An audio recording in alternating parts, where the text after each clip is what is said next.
कैसे हैं प्रिय छात्रों। आज का विषय है हमारा बुद्धि। कल मैंने आपको मानसिक विकास के बारे में बताया, 3 अवस्थाओं में मानसिक विकास किस प्रकार से होता है। तो आज का विषय है हमारा बुद्धि। जैसा कि आप स्क्रीन पर देख रहे हैं कि बालिकाओं के मानसिक योग्यता का पता लगाने के लिए हम उसकी बुद्धि का पता लगाते हैं। हम अक्सर यह कहते हैं कि अमुक व्यक्ति बहुत बुद्धिमान है, यह दूसरा व्यक्ति कम बुद्धिमान है। सामान्यतः सीखने, तर्क करने, चिंतन करने, कल्पना करने व अमूर्त चिंतन करने की योग्यता बुद्धि कहलाती है। देखिए, वुडवर्थ कहते हैं बुद्धि की परिभाषा देते हुए, बुद्धि कार्य करने की विधि है और बुद्धि अमूर्त विचारों के बारे में सोचने की योग्यता है।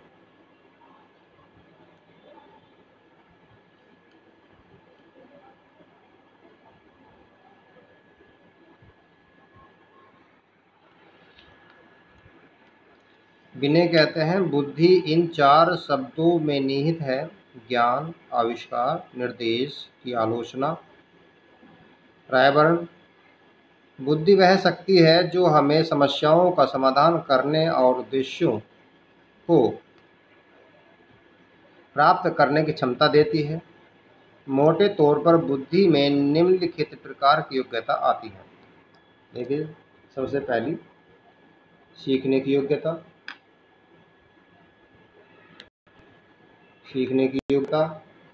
अमूर्त चिंतन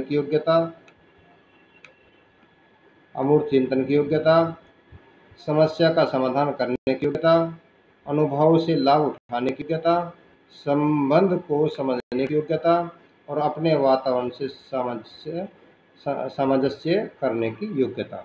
ये 4 प्रकार या 5 प्रकार की योग्यताएं जो होती हैं, ये बुद्धि की ही योग्यता होती हैं। IQ निकालना, विभिन्न IQ मतलब इंटेलिजेंस कोशेंट्स, बुद्धि लब्धि। विभिन्न मानसिक योग्यताओं परीक्षणों के माध्यम से हम व्यक्ति की मानसिक आयु का पता लगा लेते हैं। जैसे यदि कोई 8 वर्ष का बालक 10 वर्ष की आयु के लिए निर्मित मानसिक योग्यता परीक्षण कर लेता है, तो उसकी वास्तविक आयु 8 वर्ष व मानसिक आयु 10 वर्ष मानी जाती है। बालक की बुद्धि लब्धि निकालने के लिए हमने निम्न सूत्र का प्रयोग करते हैं: बुद्धि लब्धि बराबर मानसिक आयु बटे वास्तविक आयु और मल्टीप्लाई 100। तो इस बात से आप समझें, यदि 2 बच्चे, एक 8 वर्ष का एक 10 वर्ष का, उसी दोनों को एक ही टेस्ट दिया गया और दोनों सफल हो गए, तो एक 8 वर्ष वाला बच्चा 10 वर्ष की आयु की मानसिक आयु के बराबर हो जाएगा। तो ये होती है मानसिक आयु पता करना फॉर्मूला।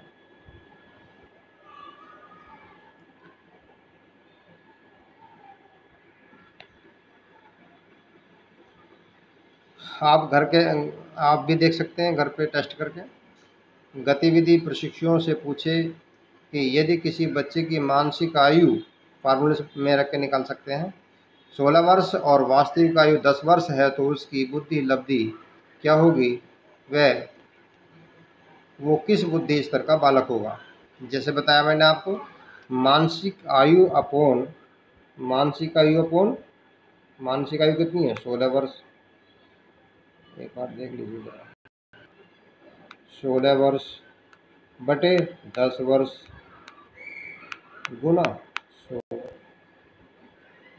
तो 10 बार कट गया, 16 नाम 160 बराबर 160। तो उसकी आयु कितनी हुई, 160। ऐसे फार्मूले में आप रख के निकाल सकते हैं। IQ बराबर, ये इसको कहते हैं आपकी मानसिक आयु और mental age MA upon CA। MA का mental age upon chronicle age, वास्तविक आयु।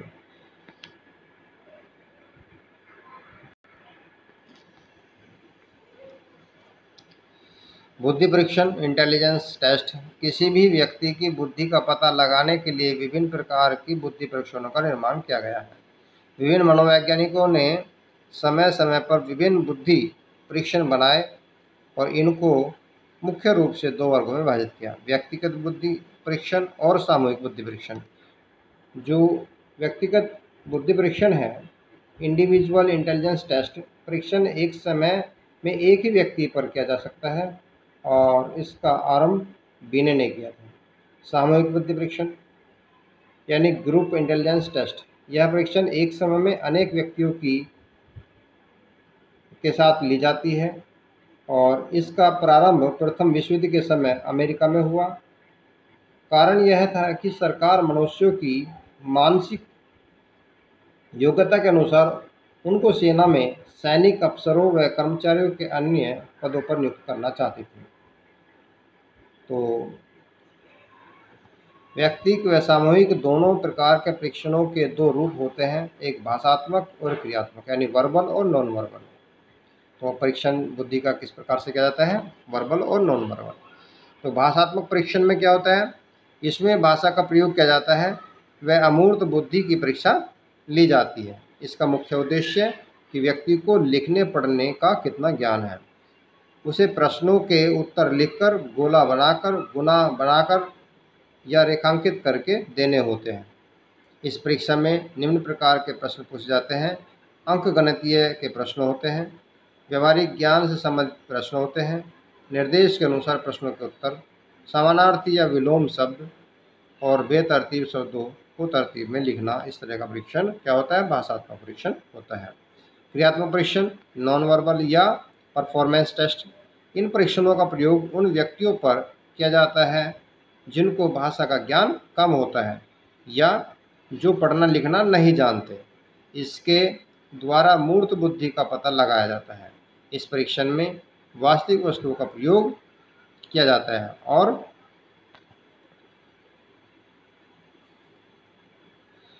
परीक्षार्थियों को समस्यापूर्ण कार्य करने के लिए दिए जाते हैं, जैसे कि चित्र के बिखरे हुए टुकड़ों को क्रम से लगाकर चित्र पूरा करना, किसी दिए हुए चित्र में असंभव बात को बताना, तिकोनी, चौकोर व गोल वस्तुओं को रखकर आकृति को पूरा करना और भूल भुलैयों से होकर बाहर जाने का मार्ग बताना। ये टेस्ट किन लोगों के लिए होता है? जो लोग पढ़ना लिखना नहीं जानते। तो इस तरह के क्रियात्मक परीक्षण उन पर किए जा सकते हैं। तो कुछ प्रमुख बुद्धि परीक्षणों के नाम हैं, पढ़ेंगे आप। ये आ जाते हैं एक नंबर में कि जैसे इंडिविजुअल लैंग्वेज टेस्ट, तो व्यक्तिगत भाषात्मक परीक्षण ये बिने साइमन स्केल या स्टैनफोर्ड बिने स्केल के नाम से जाना जाता है। व्यक्तिगत क्रियात्मक परीक्षण ये पोरेटियस भूल भुलैया परीक्षण के नाम से जाना जाता है। वेस्लर वैल्यू टेस्ट के नाम से जाना जाता है। एक सामूहिक भाषा परीक्षण तो आर्मी अल्फा टेस्ट के नाम से जाना जाता है और सेना सामान्य वर्ग टेस्ट के नाम से जाना जाता है। सामूहिक क्रिया परीक्षण आर्मी बीटा टेस्ट और शिकागो क्रियात्मक टेस्ट, ये 4-5 प्रकार के टेस्ट हैं। आपको इनके नाम याद कर सकते हैं। बुद्धि परीक्षणों की उपयोगिता, इससे क्या फ़ायदा होता है? परीक्षण के फ़ायदे क्या होते हैं? विभिन्न आयु वर्ग के लिए निर्मित परीक्षणों के माध्यम से हम बालक की बुद्धि का पता लगाकर उनके अनुकूल शिक्षा की व्यवस्था कर सकते हैं। इसी कारण से बुद्धि परीक्षण शिक्षा का महत्वपूर्ण साधन बन गए हैं, जैसे सर्वोत्तम बालक का चुनाव करने में, पिछड़े बालकों का चुनाव करने में, अपराधी व समस्यात्मक बालकों का सुधार करने में, बालकों का वर्गीकरण करने में, बालकों को विशिष्ट योग्यताओं का ज्ञान करने में, बालकों की क्षमता के अनुसार कार्य करवाने में, बालकों की व्यावसायिक योग्यता का ज्ञान करने में और बालकों की भावी सफलता का ज्ञान करने में,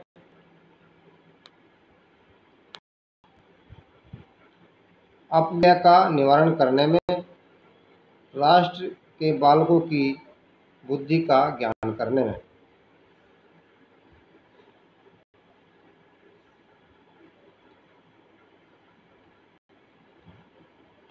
देखिए, आज का टॉपिक हमारा समाप्त हो जाता है और इसमें हम क्या खास पढ़ा इन बिंदुओं पर चर्चा कर लेते हैं। जन्म के 3 माह तक शिशु केवल अपने हाथ पैर चलाता है। 10वें माह से 1 वर्ष तक वह बोलने का अनुकरण करता है। 5वें वर्ष में शिशु हल्की व भारी वस्तुओं में अंतर करने लगता है। बाल्यावस्था में जिज्ञासु प्रवृत्ति बढ़ती है। बाल्यावस्था में खेल उसकी दिनचर्या का अंग बन जाते हैं।